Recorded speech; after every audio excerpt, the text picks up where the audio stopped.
যদি সাসকে উচিহা না হয়ে উজুমাকি ক্ল্যানে জন্মাতো, ভাবতো সাসকে যদি উচিহা ক্ল্যানে না জন্মে উজুমাকি ক্ল্যানে জন্মাতো তাহলে কি হতো। ছোটবেলায় সে দেখত কিভাবে গ্রাস ভিলেজ তার মাকে জীবন্ত মেডিকেল টুল হিসেবে ব্যবহার করছে। একসময় সেই নির্যাতনেই তার মায়ের মৃত্যু হয়। এই ট্রমার কারণেই সাসকের শ্যারিঙ্গান জেগে ওঠে, কারণ তার বাবা আসলে ছিল ফুগাকু উচিহা। পরে ওরুচিমারু তাকে নিজের কাছে নিয়ে যায় এবং বুঝতে পারে এই ছেলেটা উজুমাকি এর বিশাল চাকরা আর উচিহার শ্যারিঙ্গান দুটোই পেয়েছে।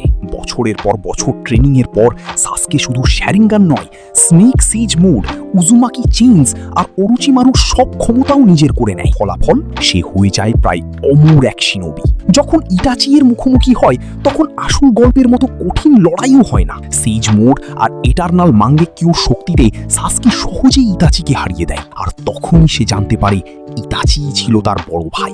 এরপর সাসকের লক্ষ্য শুধু প্রতিশোধ নয়, সে পুরো শিনোবি সিস্টেম ধ্বংস করতে চায়।